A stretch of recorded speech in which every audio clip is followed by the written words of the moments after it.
Well, we're live once again on the Stramash Media Sports Show. Tonight we've got the Three Stooges. We'll go through them in no particular order.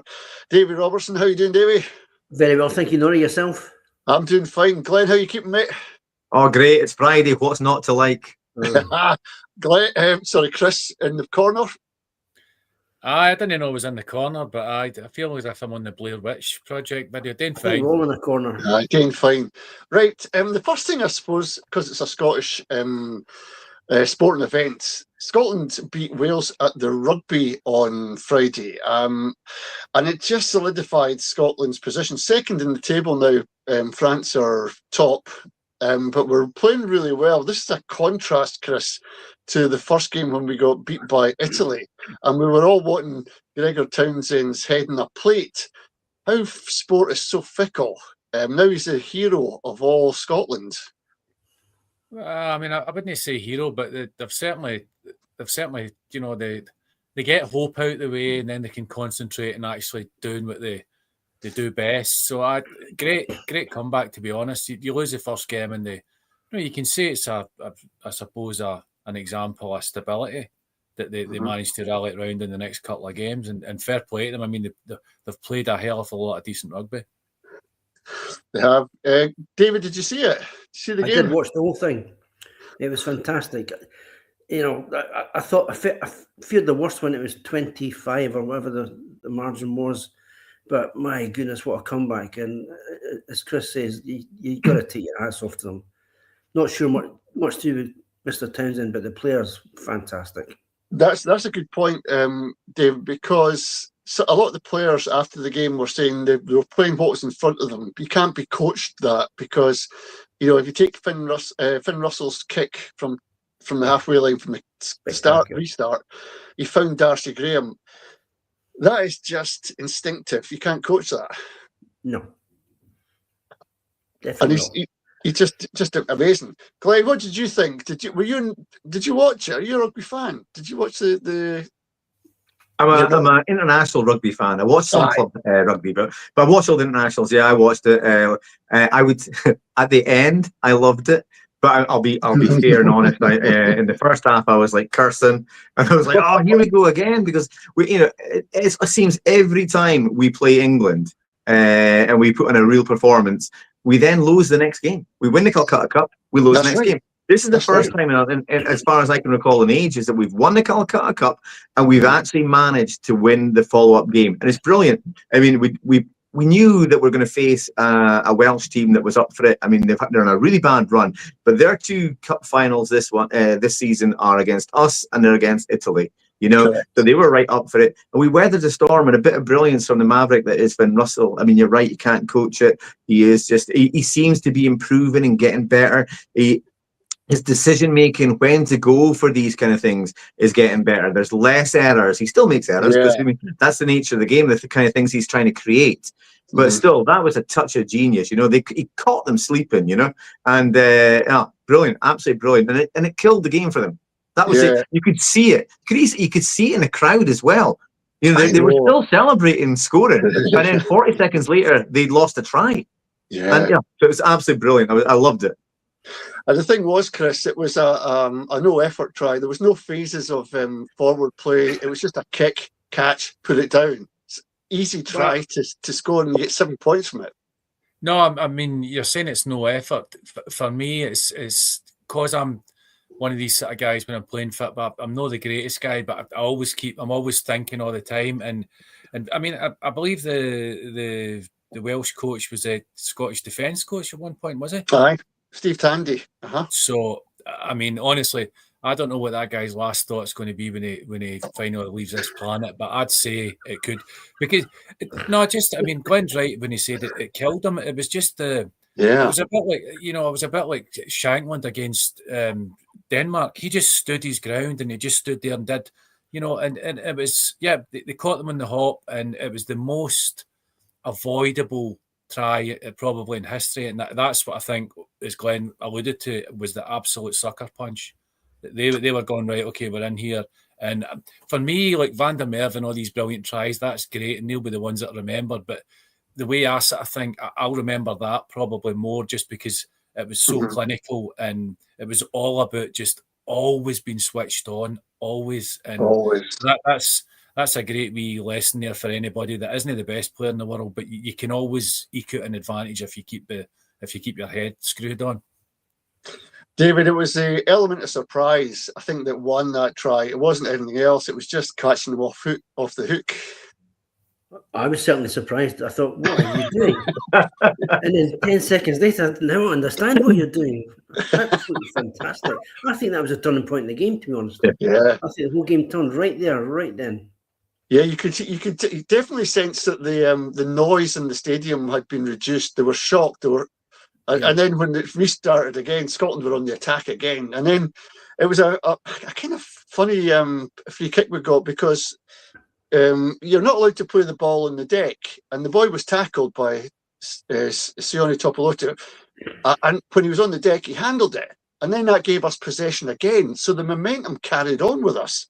It was almost like what not to do in a rugby match when you're in the lead. Yes.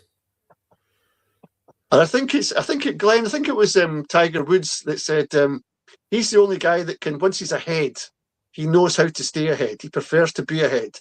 Some teams and some players don't like being ahead because you have to be really careful. When people are under you, they're risk takers and they could easily shock you. But you have to keep your heads at the top, and it gets to people. Well, especially Wales. I mean, and I'm not being horrible to Wales, but they're on an awful run. They've not really been in a lead or a decent commanding lead for, I think, a year and a half or something like that. Yeah. So probably they panicked. Things were just when that try went in there, you could just see them. It was like, oh no, here we go again. This is going to go against us. They looked like very, very inexperienced, and there were a few boys in there that are relatively new to international rugby. They're trying to blood new players, bring them through, etc. And look, they can take heart from it. It was their best performance in the Six Nations so far, but they'll be gutted. They'll be absolutely gutted. Chris, that style of play that Wales had in the first half, it was really full on, full pressure. That is exhausting work when you have to carry and push your way through all the time and move the ball quickly. Maybe it caught up with them in the latter part of the game, and Scotland just knew this. Well, as well, I mean, it's the sort of mental strength as well you need, because you're constantly thinking that, that rips the calories right out you. So I'll be honest, and no way to prove this, but I genuinely thought that Scotland could come back, to be honest, and just they were just switched on, and I think they sort of played on Wales, paranoia, but just there was always that element of doubt with them. And I think as well, like with Finn Russell's try, just the way that's a mark of a really, really good player, that it was a simple try, but that's exactly what he made it. He just made it simple. There was nothing, exactly. He didn't have to feign or whatever. He got the ball over the line, and that for me, that's the mark of brilliant. They can do all the, the sensational stuff, but when the win is there with a simple move, that's exactly what he does. Minimal effort, if minimal effort's required. Spot on, Chris. David, there was another result for Scotland in that England got beat by Ireland. So that's a double whammy in them.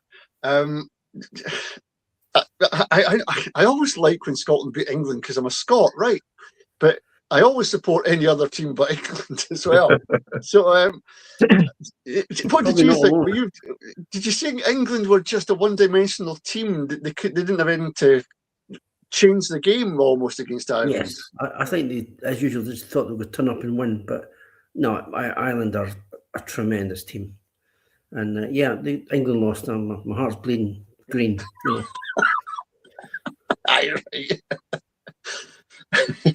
He said without a move in his face, heart bleeding for England. That'll be right. Glenn, what did you make of it? Double whammy for England. Yeah, I must say, I was pleasantly surprised because I've been watching a fair bit of the Irish comments on the Six Nations and where they are with their team. Yeah. And coming into this, they weren't particularly happy. And the first couple of games down, they again weren't particularly happy. They were talking about actually maybe fighting out with Scotland for 3rd or 4th place, and that for Ireland is a disaster. Previously been ranked as high as number 2 in the world, and as David said, normally a very, very good team. In a bit of a transition just now, trying to introduce some younger players, etc. They've lost a bit of experience, but no, I think the complete underdog status and maybe a little bit of the arrogance of England really played into Ireland's hands, and England had no backup plan, and Ireland demolished them. It was I only saw the highlights of it, but it was I really enjoyed that game. I know, Chris. The Chariots have come to a standstill down at Twickers. What did you make of it? The wee Ben Hur spikes are all bent. They're long gone. I think there's a traffic warden sitting down somewhere on Twickenham. Yeah, just the total contrast and sort of talk up before the match. And Ireland are. I'm no expert in rugby, but a few of the older players are left, and you're just sort of wondering, right? Okay, you can see it waning a wee bit, but I think they just turned up and played strong. And most people in rugby are quite sort of good losers and that, but come the England odd time, it's there's a resentment there, and I don't really like watching it. But no, I enjoyed the game, so it's shaping up nicely, and that's what I would say. It is. It's one of those things. The Six Nations is viewed all over the world. Honestly, it's a global attraction. Rugby players, rugby coaches, and everybody all over the world are watching it and giving their opinions, of course. And everyone's saying that Wales played really, really well, and Scotland got a win. As if it was like so they should have. Is that a good thing? Bad? I don't know. And the other thing was that people like public school boys like Henry Pollock, who struts his stuff like a peacock. They don't like that in South Africa. They don't like that in New Zealand. And they want to see him absolutely melted on the pitch. If they can't get him melted on the pitch, they like to see him get embarrassed by the result, David. So they've got. Sometimes it's their own fault. Maybe this public school system that they have for producing rugby players is letting them down all the time. I would say it's more than sometimes. I would say it's more often than not. That's a major problem. But long may that continue. Well, I think it's a blonde hair. Glenn, what do you think? Do you think they make it easy for other teams to not like them? Oh man, that's I'd tactfully answer that. Yeah, yes. Look, they have a almost borderline, and they portray an almost like borderline entitlement. It's the media is all behind it as well. And the fans, and they've got the money, and it's almost the same as football. In the sense that they before a tournament starts, it's okay. It's us and France, right? So, all right. So we, and they predict their route to the final and the last match, and who's going for the Grand Slam. They always talk themselves up. The media builds themselves up, and sometimes, look, they have had some good campaigns. But if you look back over the last 10 years, they've not been particularly successful. They talk a very good game. They're talking about league reconstruction in the club game down south. I noticed that they're actually looking at having no relegation. They're going to take an extra 2 teams into the Prem, and then only if you meet certain criteria, blah blah blah, you might get in. Again, what is that? It's protectionism, it's entitlement, etc. Is it good for developing club rugby and players? I don't think so. No. I know there's no real relegation in the Celtic League. Well, not in the Celtic League anymore, but it's the way it's that we don't have the same amount of clubs, but they actually do, And I think it's anti-pyramid, It's not so good, and leads to the way they play internationally. I think so. I think you're right in that, Glenn. Before we get to the next subject, which is kind of geopolitical, we're going to talk about Ireland v Israel and how that should or shouldn't go ahead. But before that, can we get a quiz question going? Because absolutely. Right, here we go. Right. So as of today, which Scottish Premiership side have the second best defensive record in all of Europe's top flight leagues, having conceded just 18 goals in 27 matches, just behind Roma, who have the best record with 16 in 26 matches? It's a better record than Real Madrid. It's better than Man City. It's better than Arsenal. It's better than PSG. Is it Motherwell? David's going for Motherwell. I'm just thinking who this year, Glenn. Right now, as of right now, before the weekend matches, who they've got this record. Yeah. I would have to agree. Motherwell. Something tells me that they don't lose many goals. No, they don't. I'm going to stick my neck out and say Motherwell. What about you, Chris? What do you reckon? Well, I mean, I was going to say that, but I'll go for Hearts then. I'll go for the other option. Chris, it doesn't pay to be different. It's Motherwell, yeah. It's an absolutely stunning record, you know. Wow. I noticed that Chris Sutton was also saying he's saying that he reckons they play the best football north or south of the border. Motherwell, really? Honestly, you know, they're a joy to watch. But yeah, great question, Glenn. Because I was struggling. I thought it's got to be Celtic. Then I realised Celtic have been their defence has not been this leaky. season. Yeah, and then Hearts, but Hearts have been profligate as well. And the only team I can think of that haven't been letting the goals into the back is Motherwell. Mm. You know, there's not been any 4-1 or 3-0s against them. Very tight. Unless they play Aberdeen in the cup. I do. Yes. Anyway, right, next serious stuff, because we're going over to Ireland because there's a big Stushy developing, Chris. And people are coming out the streets. There's going to be riots. Well, not riots, but certainly demonstrations outside. I'm not sure if it's Croke Park they're playing this game or if it's somewhere else, but there's going to be a demonstration against the FA's decision to hold this game, Ireland against Israel. There's so many political anguish, over this game, just almost to punish Israel for this. Because of what's happened in a geopolitical sphere. So, where do Ireland stand in your view, Chris? Are they right to play this game, or should they take a harder stance and say, no, this far and no further? Well, it's a gamble, isn't it? I mean, if they do take a stance, I wouldn't. I couldn't. They're not phoning me up to advise them. They're not sitting waiting in what I say. That's for sure. But I mean, I remember back in the day in Croke Park, they would never ever let like a British sport. More conversely, it would always be an Irish sport like Gaelic football or the hurling.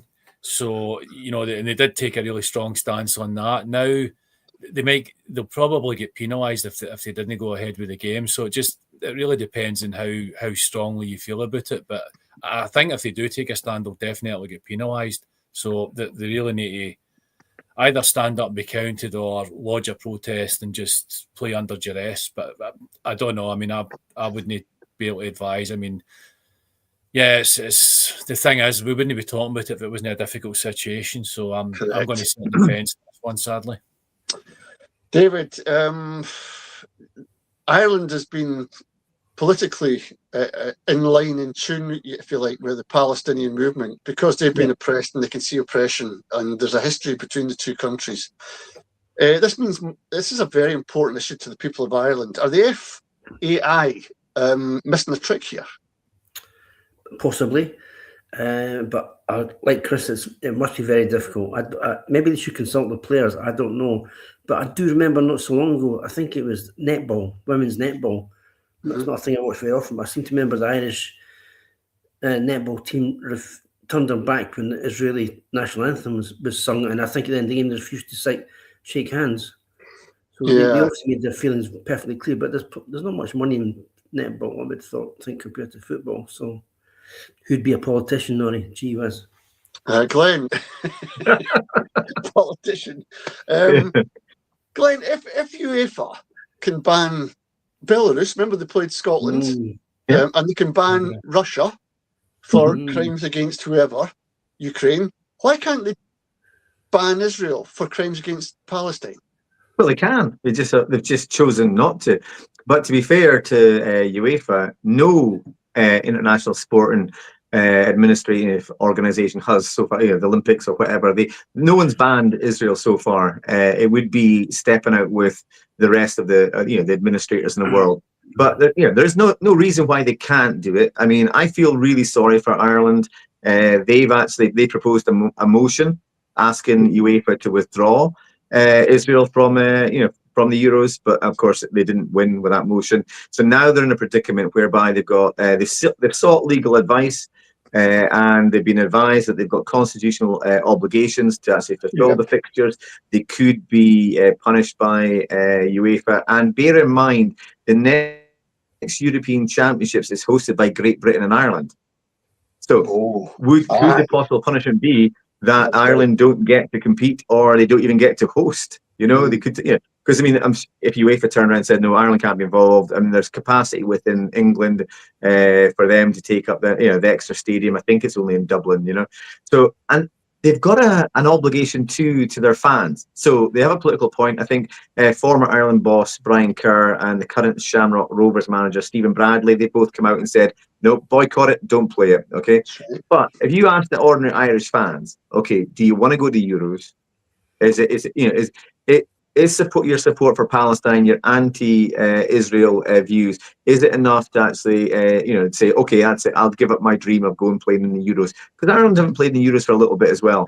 I think most fans would probably reluctantly say, look, we're against this. We're not going to attend the game. We might have demonstrations outside or whatever. There's lots of other ways they can actually protest this fixture, but the fans themselves would want to see Ireland compete at a Euros, So it's hard, but they've got a duty to the fans as well as a duty morally and internationally. I'll stick with you, Glenn, because the other two guys are sitting on the fence in this one. But when does football have to take a back seat from public opinion, serious public opinion? When we're talking about genocide, it's a very, very important thing for a lot of people. And couldn't Ireland, by stepping back, create other countries to start complaining about UEFA? Couldn't it have been a catalyst? Can we see that happen? Absolutely. Yeah, well, I can't see it happening, but absolutely, yes, it could be. Somebody has to go first. I mean, they did try to do it within the rules, etc.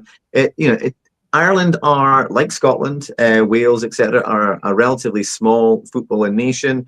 They have finances that are probably quite delicate. They don't probably get a lot from the government, etc. Qualifying for the Euros brings in a lot of revenue. These are things that you think, well, that shouldn't really come into the equation. We're talking about people's lives here, humanitarian, etc. And I get that. But administrators, they'll weigh up everything and they'll say, well, look, we've tried through the rules. It's not for us unless the government turn around and say, you are not competing. It comes to a point as well, though, Glenn. I'll try and tidy this up. It comes to a point, even where the SFA in Scotland, they aren't elected by the people. They stand aloof from the people. And sometimes there's a disconnect between who runs football and the fans and the people. And I think the same's happening in Ireland, where there's a disconnect.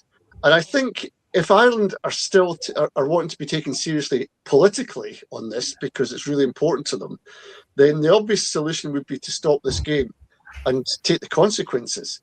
And absolutely. But sorry, no, I didn't mean to interrupt there. But if you think about it, Ireland aren't alone in this.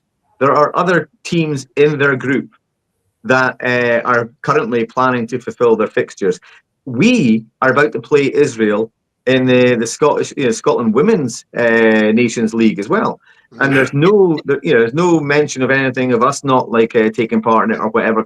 Even though personally, I don't like the idea of us playing Israel, legitimizing the government, etc. But there's no rumors there. So I think it's unfair to single out Ireland. But I know why we're doing it, because obviously there's a lot of protests and there's a lot of feeling against Israel in Ireland. But most people that run sports are quite conservative. So I can't see the administrators in the FAI doing anything else. But you mentioned Scotland there, and I'll just last piece on this. We've got the SFA who are no backbone, not elected just as much, so they will never touch or go against UEFA. It's too much of a let's face it, freebies all over the world for this SFA backroom team. But what if something really big happened again, and it concerns, what we can't square is how Russia get put out, and Belarus, for supporting Russia, get excluded from UEFA competitions. Well, Whereas, Belarus, they could still play, but they had to play in Hungary. aye, but they couldn't play at home. There's sanctions against them, Chris. It's a good point. But you know what I mean? They had sanctions against them. So why can't it happen to Israel? This is what we're asking on Stramash Media today. Right, we're going to get on to football, but I think we might take a wee breather from all that for another quick quiz question. I'm glad to say I'm up 1 on Chris Linnett. That's a yeah, you and David are leading at the moment. Yeah. Okay, so here we go, guys. Next week, the Scottish women's national team start their matches. So we have a female football question. With 24 goals so far, who sits 5th in the all-time goal scoring table and has scored the most goals for our country amongst the current Scotland women's football team? So current player in the current squad, and she scored enough to sit 5th in the all-time scoring chart. I was going to say Corsi, but she's not a player anymore, is she? No, she's retired, yeah. And she was a defender, but from Aberdeen, great player. I thought she was midfield. Who? Erin? Is it Erin? Is it Cuthbert? No. Erin Cuthbert. Norrie goes Erin Cuthbert. David? Well, I said Cuthbert, but yeah. Can we get a half point each? I don't really know, but Erin Cuthbert sounds like a good shout to me. Oh, for God's sake! I'm sorry, I just don't know.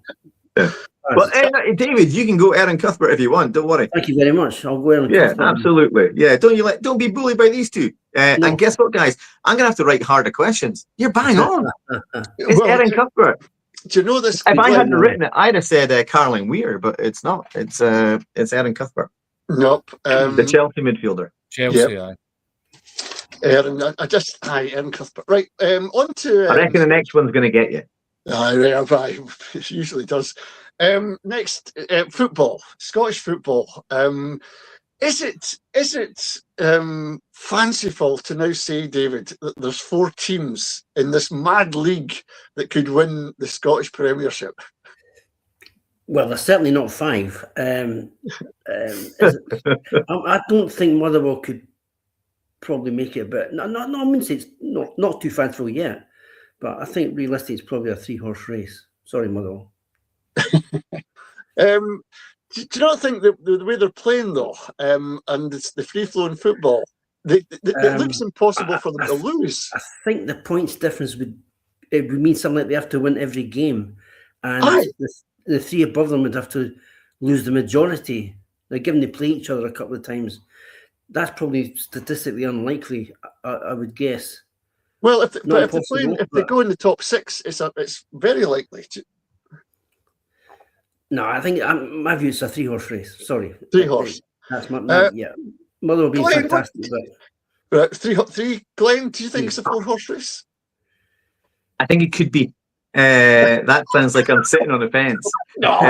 Look, you've got Motherwell currently, right, playing the best football. They are the form team in the league. They, won more matches in the last 10 matches. You go back and honestly, their run is superb. They're scoring goals for fun. They have a tight squad, but they're not suffering injuries. And sorry, Motherwell, I probably jinxed you now, but I mean, Hearts are losing a few players. I think it's Stuart, who's a defender, Stuart Finlay.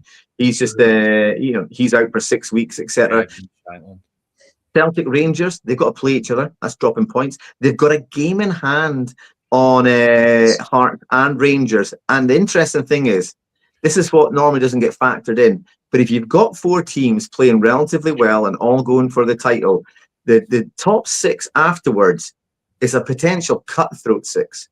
Correct. Everybody can drop points. If one team manages to go and win 3 or 4 of those games, and the others drop points left, right, and centre, huge difference between 1 point for a draw, 3 points for a win, and suddenly nerves come in as well. Hearts have never been in this position for 40 years, Motherwell, I can't remember when the last time they were. Celtic and Rangers are mostly relatively newish kind of players. They've got some guys that have got over the line before, but a lot won't have experienced this. This is going to be amazing. Every single game is going to be a cracker to watch, because the other two teams in the league as well, the top six, and let's say it's nailed on. Dundee United and Aberdeen aren't getting into that top six. So it is Hibs and Falkirk as well. And they play attacking football. Look what Hibs did to Celtic last time. They deserved it. Falkirk have a go at absolutely everybody. You can see them taking points off everybody as well. They're fighting for the European place. It's going to be brilliant. So I think possibly Motherwell are in, even though their manager says it's absolutely ridiculous and it's not happening. He would say that, though. Of course he would. Chris, what do you reckon? 4 teams in it now, or is it just still 3?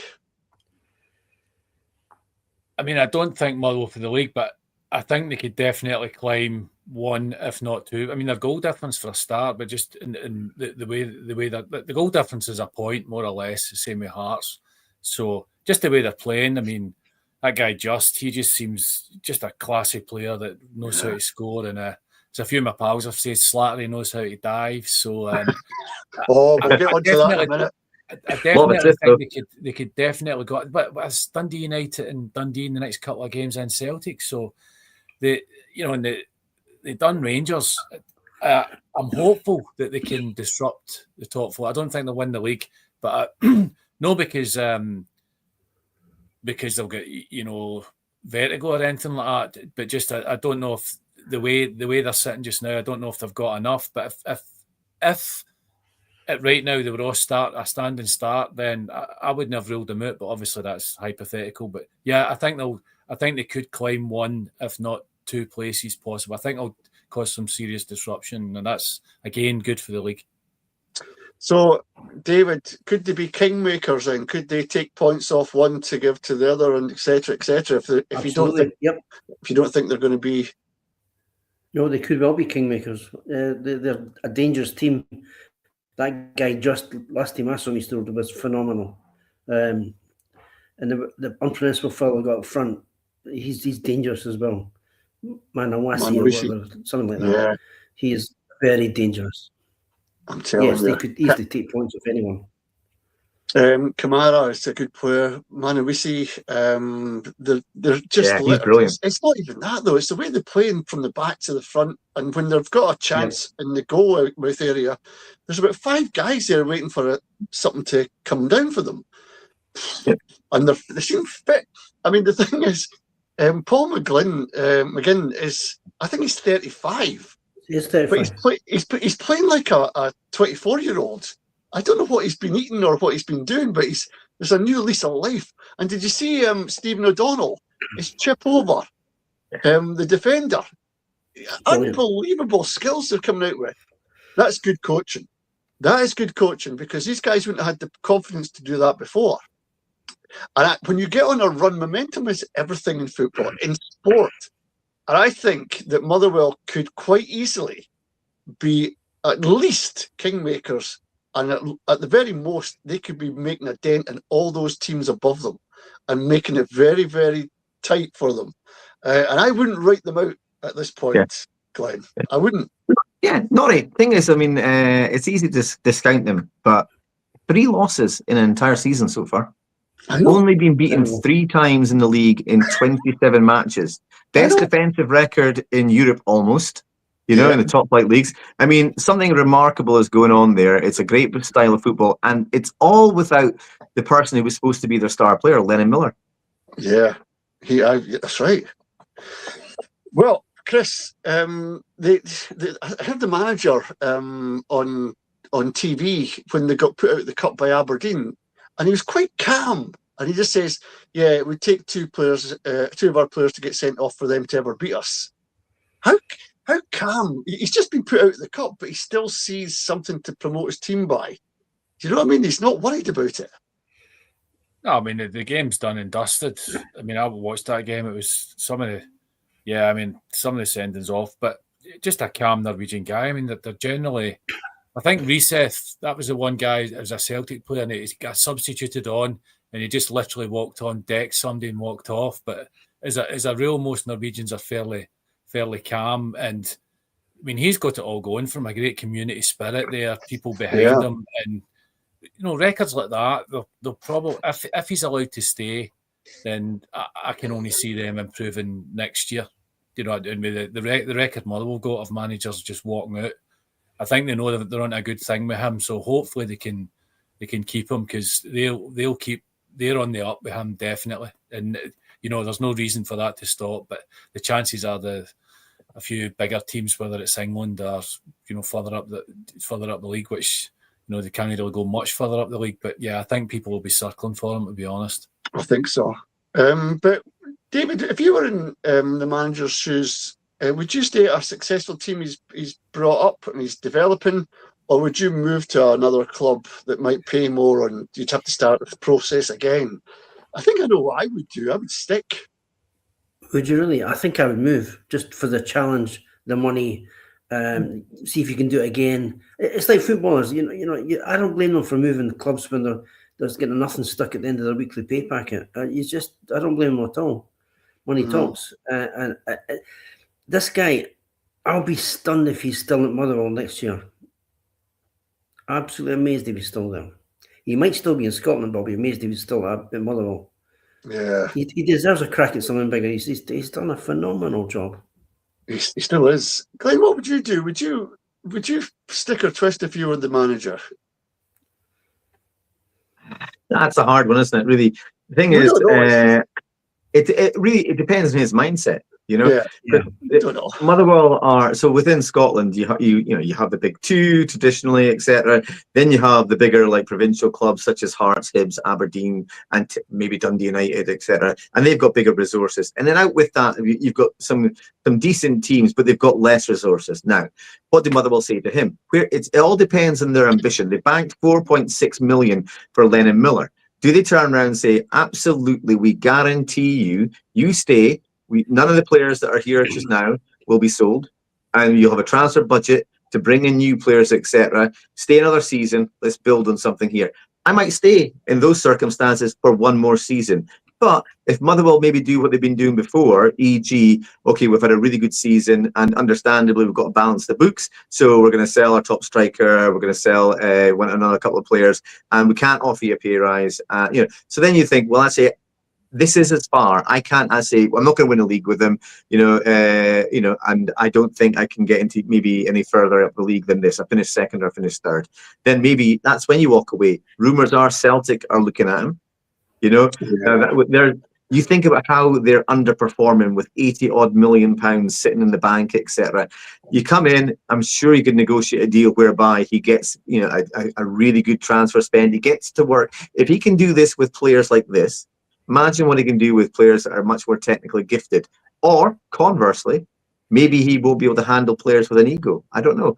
But I think it all depends on how Motherwell, first of all, speak to him and what they say to him that in the future this is what it'll be like. I think he will listen. He won't just leave. It depends what contract he's on as well. He might be tied down and he can't move, and it's going to take a hell of a lot of money to move him. I know. Well, we don't know. It's all about loyalty and stuff like that. We're coming up to about 22. We might as well get the last question, Glenn. Okay. Right, guys. Okay. My final hope. Okay. Which 25-year-old midfielder who has been capped by Scotland at under 17s, under 19s, under 21s, and the full international side has plied his trade in Scotland, Germany, Austria, England, and now plays in the Czech Republic? Oh, how old is he? 25. 25, and he's been capped by Scotland, the full side, and he's played at all levels, basically the youth sides, and he's played Scotland, Germany, Austria, England, now in the Czech Republic. He's 25. Not Burnley. It's not Burnley because You're right. It's not him. He didn't go to Austria. He went to Spain, didn't he? But he's back in England, I think. Aye. Yeah, all he bought for Las Palmas. I couldn't believe that. Aye. I know. What was the last? Where is he playing now? Well, he's actually playing for Sparta Prague in the Czech Republic. Sparta Prague. In England, he played for a Premier League club. Can you tell us which one? West Ham.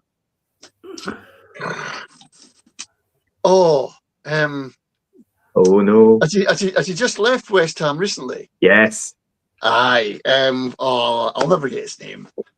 Yeah, he's played for Scotland. Yeah. Did he get 1 cap, 2 caps? He's not One cap so far. He's a very decent player. Yeah. He started off with Hearts. What's his name? It's on the tip of my tongue. I'll never get it in time for. We'll let this one hang a wee bit, right? We'll go through. Chris, Okay. any ideas? No, I mean, I was going to say Ollie Burke, but obviously it can't be him. So not. Yeah, he's got around a lot as well, but no, it's not him. He's too old anyway. He's older. There's 2 names coming to my mind, but I don't think I've got any of them right. I've got no idea. None. David, have you got an idea? No. I said no. As soon as I said Hearts, David said, "That's it. Nothing to do with that." No. I was kind of hoping that would help me, but I don't think it has, to be honest. But only Burke came to mind, but obviously it's not that. No, it's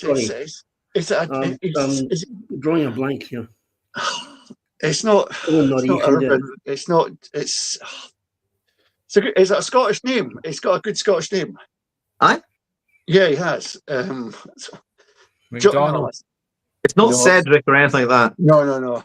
I know the guy. Once you tell me, it's going to be damn. I'll keep thinking. Let's get on to predictions. What have we got? Who's got them? First game is Dundee Hibs. Oh, hey. David, what do you reckon? Dundee Hibs. Always a banana skin, but I'd like to think Hibs would win. I say that every week, but they should win. But you just never know. It's Dundee at home. It's Elvis, and it's crikey, yeah, yeah. What's your head say? What's your head say? What's your heart say? 2-0 Hibs, 0-0. My heart says 0-0. It's fair enough. I saw a podcast. I saw a podcast, Glenn, where Presley was on with some other ex-footballers, and he was talking so eloquently, about team and developing the team, and everybody was saying that he's developing a really good team at Dundee, despite his meanour, the way he acts and the way his hair is and the way he wears his coat and stuff. That belies a talent within that man, to be honest. And I think anyone that goes to Dundee has to play well to beat them. Well, we can. Yeah, look, I was very surprised with the appointment of him anyway. Because if I recall correctly, but I reckon he is actually Dundee United's record signing. £750,000, £800,000. Dundee United paid for him, so he is the rivals' record signing. Rival. Yeah. So, but I mean, and he hasn't got a great track record managerial wise. But first admit I've got this wrong. So far, he's starting to turn it around. They're starting to play attractive football. They're scoring goals. They're less leaky at the back. I think this will be quite a decent game. I would say 2-2. I think it's a draw because Hibs are playing quite well just now as well.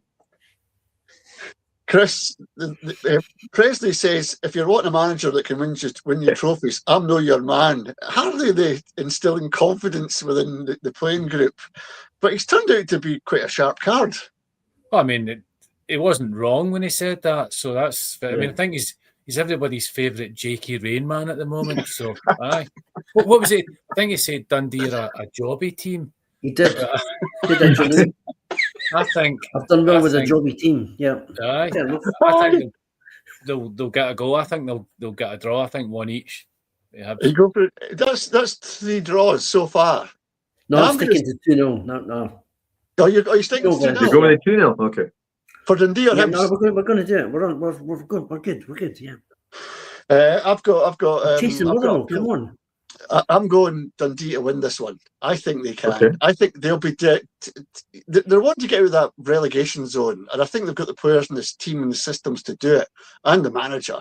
And I think they've got the ability to beat Hibs tomorrow. I honestly think that. Be a tough ask, but I think they can do it. I saw them play against Aberdeen. They went down 1-0. They came back. even though it was a bit of a dodgy penalty, I've got to say the guy fell there. I bet. Aye. But, you know, they went on, scored a cracker, the third goal, win any game. Got to take it half, you know. But it shows you how they never say die. That team just never says die. And I'm going to go 2-1 Dundee. Okay. We'll see what happens. All the bases covered then. 2 draws and a win for each team. Yep. One of us has got to be right. Aye. Next one, Glenn, what have we got? Falkirk versus Kilmarnock. Humdinger. Chris, what do you think of this one? Well, I mean, I'm hoping Ollie's watched the Hearts Falkirk game last week. I just thought it was brilliant. I really did. Yes, Really enjoyed it. Just 2 teams that can play fit by going at it. No fear. Love great advert for the game. So you wouldn't really want a winner, but I suppose to make the league more exciting, then it was good that Hearts kept going. But I don't know. I like the way McCann's talking. You know, he's sort of blaming himself for some of his tactics and all that. You know, probably getting in there first before anybody else does. But so I like the way he was sort of, you know, after the game last week, he was sort of blaming himself and saying he get dug out a hole by the players. So I think he's, you know, they're all in it together. They're down near the bottom of the league and all that. But no, I think there's a wee bit of harmony starting to break out there. But I still think Falkirk, they've got a raft of decent players, and I think they might run out 2-1 winners. 2-1. I'm kind of going with that, Glenn. 2-1. That's my ballpark. I think their manager has instilled a bit of calm. He's taken the flak on his own shoulders, and he's even praising his players for something he did wrong. You know, this builds up a really good camaraderie, if you like, within the squad. It looks like they're on the right track, but I just think the way Falkirk have demonstrated and have proved they can play to win. They don't just go there to sit back. They go there to play teams to score goals. And I just think this will be a tough test for Killie. And I'm taking Falkirk to be a 2-1 as well. Or even 2-0, 2-1. What about you, Glenn? Kilmarnock, quite pragmatic, I think, really. I think they'll rock up and, you know, look, they're 11th. They need every point to get up there. Away from home, he won't want to get beat, obviously. I think he'll be playing for a draw, hitting the counter. You know, they will go forward, etc. But Falkirk, if you open up, they are a very decent outfit. They will press and they will harry. So I think it's going to be a tight game. I think Falkirk will edge it, though. I watched the game, their match against Hearts. I was impressed with them again. I think I'm impressed with them every time I see them, you know. I think it'll be 1-0 to Falkirk. 1-0. David, any hope for Kilmarnock in this one? I think Falkirk will win 3-0. I What think they've got makes you enough think that? firepower. I think they've got Hibs in their sights. And a slip up tomorrow with a Falkirk win. Yeah. Everything's possible. What makes you think it's going to be Falkirk 3? will win. Do you think Kilmarnock are that easy a team to beat? No, I don't think that at all. But I think Falkirk are a really good team. And they've got an awful lot of talent. If you watch the Hearts game, they were terrific. As Chris said, it's a shame somebody had to lose, but they were fantastic. Both teams. Yep. So Falkirk to win that one, we're saying 3-0. Yep. 3-0. I'm saying I'm going tighter than that. I think Falkirk are a decent team, but I just think McGlynn's got them playing. He's got a tune out of them. Gets a tune out of them most games. Next one, Glenn. What have we got? Hearts Aberdeen. Oh my God. Oh yeah. Do you know this? I'll go first on this one, right? Because I'm wearing my Aberdeen jersey. It would be typical for Aberdeen to win this game. Seriously. Playing garbage over the last few weeks, months actually. We don't even know who our proper first team is. And then we go down to Tynecastle and we upset Hearts and we let the old firm in. You know, it'd be typical Aberdeen. We'll let Motherwell in. Well, indeed. I've got this funny feeling that Aberdeen are going to go down there and get a bit of luck and get the referee's decisions and get a 1-0 win. What do you reckon, David? I agree. I think Aberdeen are going to win. My God. I do think they're going to win. And it's your man Nisbet. He's lethal, and he doesn't I like the know. Hearts. He Yeah. does not like the Hearts. So yeah, anything's possible. But I think Hearts they've done well. They've got, they've not played great, and they've got the 1-0s here, the 1-0s there, and sooner you can't keep flipping a coin and getting heads. So you're going to have a tail at some point. I think the tail is the Nisbet tail coming from Aberdeen. Ex-Hibby, of course. Of course. But that's a good point, Chris, because Nisbet has now been touted as perhaps a member of the World Cup squad, but he has to really prove it in the last few games to make an impact. He's got to be the poacher that he shows flashes it during seasons, but he's got to build it into something more consistent. Ideally that'd be a player Scotland would want, a 10-15 minute poacher. That'd be great, but it's just there's too many flashes in there. But I mean, for me in this game, like Hearts have steadied the ship. But so Devlin, Finley's out now, Shanklin's out, and I like that. For however long he lasted against, I like that the look of that guy Geiger. I think he's going to be a good. He's like Beckenbauer's grandson or something like that, the colour hair.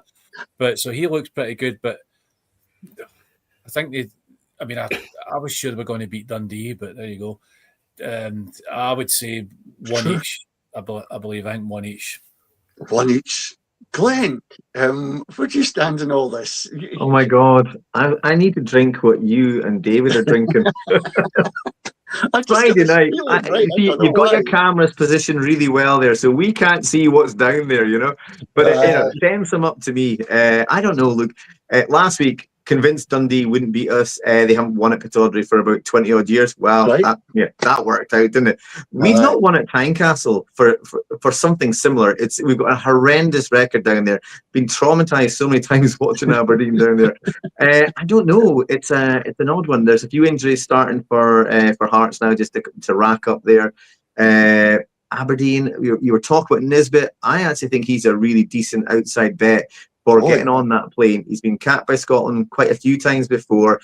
You notice there's an uptake in his form right now. They've got Olisanyol playing. Now he's actually playing well for Aberdeen, and he's creating chances. We're not taking him, okay, but he's mixing it. He's physical. He's got pace, etc. We know that we could have had a couple more against Dundee. Obviously, just didn't work out.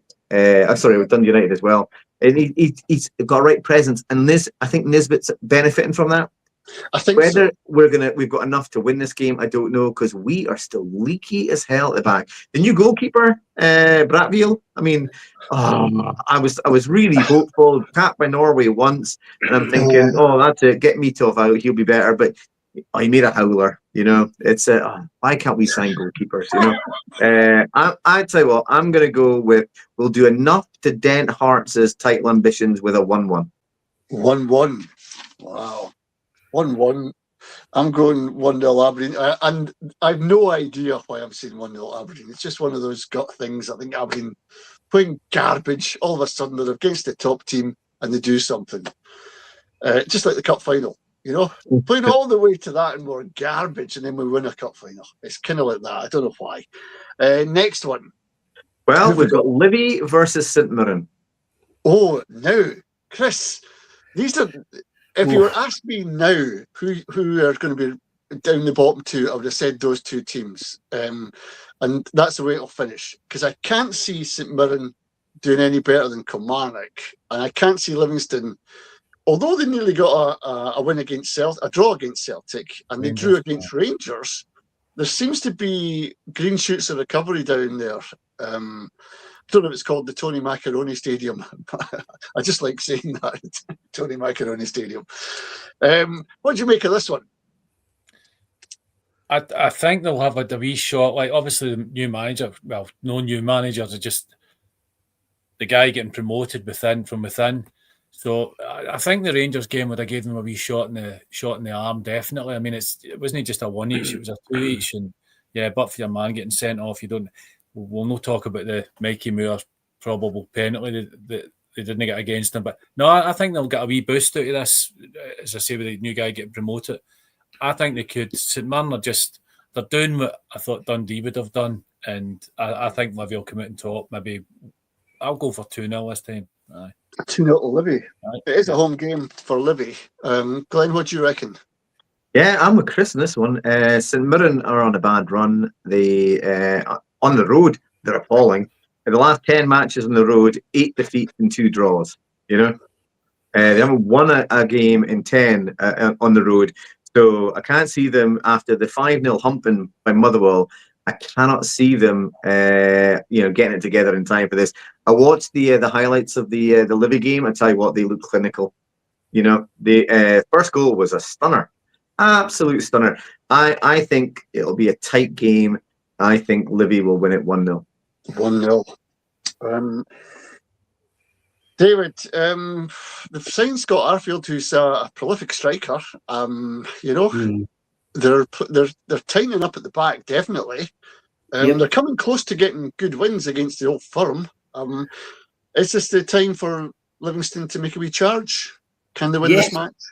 Yes, I think so, and I think they will win it. The new guy, Marvin Bartley, ex-Hibs, of course, is certainly off to a flyer. And you're right. I mean, I think there's every chance they could win. And I think St Mirren almost in free fall. Steve Robinson looked absolutely lost after the Motherwell game. So would I be, to be perfectly honest. But yeah, I think Livy could win this by the odd goal or two. Yep. Was that 5-0 defeat due to the antics of some Motherwell players? I think it's just due to Motherwell's good play. I mean, it probably should have been more, to be honest. Could have been easily. Slattery going down like a bag of spanners. And Goggins got a red. Motherwell at this point. Well, Goggins got a red and it was rescinded, didn't he? Yeah. The referee made a few howlers in that game. Maybe these are howlers. There'll be some howlers on Sunday, I reckon. Aye, we'll get to that in a minute. The line up the refs. Aye, John Beaton, brother Beaton's on the. All 4 of them are off that. On the aye, I'm going to go Livingston as well. I think there's enough there, and I think even the change of manager has given a wee impetus to the team. Yeah. Different coaching, different tactics. I'm going to go 1-0 and pour more misery on Stephen Robinson. Do you think, though, Chris? Do you think the winning the cup done something to St Mirren? Because ever since they won it, they've gone downhill. Yeah, well, look at Aberdeen. Yeah. Aye. What happens to that team, though? What happens to that team? Well, you can see what happens. It's just, down you go, son, and you're staying down. But I mean, in fairness, Aberdeen weren't doing great before it, so it's not as if, the cup final was the sort of, the outlier really rather than anything else. But yeah, I don't know what it is. Obviously they put a lot into it, so you think, okay, the sort of, the ego and all that, and maybe the exhaustion, 1.5 games after that, but for it to continue, don't know what's going on there, no idea. But yeah, they just, as I say, they're doing what I thought Dundee would do, and I think the season can't finish quick enough for them to be. Maybe it has finished for some of them. Well, maybe. Maybe. I remember, Glenn, when Aberdeen got beat by, or we drew. It was a 3-3 game at Easter Road. We should have won it, but we didn't. And then our season just collapsed like a house of cards after that. Well, it turned both clubs' seasons around. Hibs were almost about to sack David Gray. We scored a last-minute winner, which wasn't. Then they equalised, etc. They kicked on, and we crumbled. I know. What happens to a team like that? It's just mad, isn't it? It's crazy. What have we got? Who's left? Dundee United or Motherwell, Dundee United. Oh, I tell you what, I saw Aberdeen play Dundee United on Tuesday or Wednesday, and the pitch was an absolute mess. You couldn't play football on it. It's a game at Tannadice. No, it's at Motherwell Fir Park. Oh, all right. It's usually quite a good pitch to play on. I think that'll be to the detriment of Dundee United, who kind of really offered nothing. They don't. I mean, it's a poor team or a poor coach team. I don't know. but I don't think they're doing much to win games. Do you know what I mean? There's not an attacking force there. They've got some good players, but up front, my goodness, bad as Aberdeen. Just not hitting the heights. Motherwell, like a blooming Rolls Royce, gliding through games. It's difficult to see any other result than a Motherwell win, isn't it? So I'm going Motherwell win by 2 or 3 goals. 3 goals I'll go. 3-0. David, what do you reckon? 4. 4-0. Yeah, Motherwell are on fire. Dundee United are goody catcher fire. I mean, no, I can't see anything other than a big win for Motherwell. And they need to score goals if they're going to catch somebody. Yeah, they do. And they've got the team to do it, without a shadow of a doubt.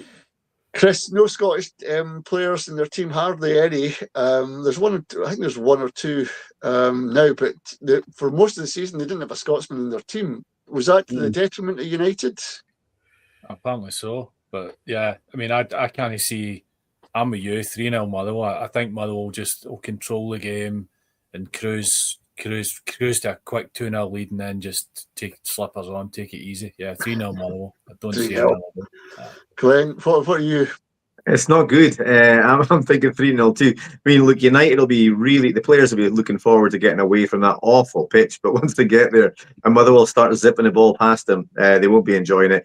It'll be cruise control, 3-0 Motherwell. Yeah, we're all agreed. It's going to be a tough day for Dundee United. Now, the big match, I guess, for league purposes, although Hearts have got a tough game against Aberdeen, Motherwell have got an easier game. The Old Firm are battling it out together on Sunday. Is that an early kickoff? Yeah, I think it's 12 o'clock. 12. Chris, start with you. How do you see this one going? Both teams try to find a bit of form. Celtic won last night in Europe, 1-0. Too little, too late, I guess. Rangers drawn with Livy. They're not firing on all cylinders, both of them, are they? No, they're just bumbling through the motions right now, and just, I mean, Celtic maybe 3-4 games they're playing 100 minutes. I mean, rightfully so, but that's what it was taking them for them to get the goal, and you can't keep doing that forever. Definitely no. Last night was good. I mean, good Scottish players scoring. I think they were saying that it was only Bayern that beat Stuttgart there, but they lost them. But so it's only Bayern that have beaten them at home. But yeah, I mean, I think we all know it's going to be bad tempered. So I'm guessing Rangers to come out on top 2-1 in a nasty 2-1. match. Wow. Glenn, what do you reckon? All depends which team Martin O'Neill puts out there, and I mean that genuinely. Look, I watched the highlights of the game against Stuttgart, and great result. Obviously, the game was gone. The overall tie was gone. And yeah, I noticed that as well. I think Bayern thumped them 5-0 there, but no other team had beaten them. To be fair, Stuttgart had 2 goals chalked off, but rightly chalked off as well. What I thought, though, coming out of that was McGowan again took his goal really well. I like him. Almost every time I see him, he looks like a really good player, often comes off the bench. But more importantly, that was Sinisalo, the goalkeeper. Now, he is light years ahead of Schmeichel. So if you put Schmeichel in, okay, I reckon Celtic lose the game. It's as simple as that. He's got a howler, in at least one howler in every game, and sometimes more. High pressure match, age is catching him up with him. He's been a fantastic keeper, but in almost every game we watch now, he makes a mistake. But conversely, Sinisalo looked really assured in goals, and the defense seemed better with him there. They looked more confident, etc. If he starts, I think Celtic get a draw. They lost last time. I'm going to go if he's. I can't say only if he starts. I'm going to say a draw, 1-1. 1-1. David, what do you reckon? I think Rangers will nick it just. Home game? Slightly better than 2 pretty poor Old Firm teams. I agree with Glenn. I think the keeper, Schmeichel, should never play for them again, I don't think, really. But it'd be crazy to start with Schmeichel. Surely even Stevie Wonder could see that. I mean, no, I think Rangers might just nick it. 2-1. Yeah, 2-1 or 3-1. I think the Rangers will probably get the 3 points, and that'll probably suit Hearts. So, I think Rangers will win. I reckon the Especially goalie. the referee team they've got. I think The problem with the goalkeeper's position, I think it was Scott Bain said it when he was playing understudy to Joe Hart. He says, "I've got to come on, and when I play these games, I've got ice running through my veins." So he's not scared of the crowd. He's not frightened. But not all keepers are like that. And I suppose Martin O'Neill's got to make a decision: who can stand up to the pressure, and who can't make a mistake? Because one's as bad as the other. So it doesn't matter what goal you put in. Do you put a guy in who can take the pressure but is liable for a goal, or a nervy goalkeeper who can slip up and give a goal? Either way, I think Celtic are in a bad way with the goalies. Having said that, I still don't think there's enough in this Rangers team to win against Celtic. So I'm going to go for a draw. And the guys that will be laughing their heads off will be Hearts. So after we beat them. Aye, I know. Aye, but they'll get a shock when we beat them, and then they'll think, well, a draw. I'm going to go one each. There'll be 2 goals, and it'll be 1 each, and that'll be it. That is our lot, folks. We've come to the end of our time. I just got some time to remind you. On Sunday at 10:30, myself and Johnny McNeil will be on Stramash Media doing a politics show. It's called Beyond Orwell. It goes into the psychological look at and the geopolitics of Scotland and how things abroad can help us or hinder us. So join us for that at 10:30 on Sunday. But for time being, for now, David, Glenn, answers the question. We're not going to keep it hanging, or no bother. We can leave it hanging. Yeah, and no Google searches, Chris Linnett. Right, we'll get back. I can't read. Listen, guys, all the best, and folks, if you've stuck with us for this long, good on you. We'll be back to do it all again next week. Bye for now, guys. All the best. Have a nice weekend, guys. Cheers. Bye. Bye. Bye.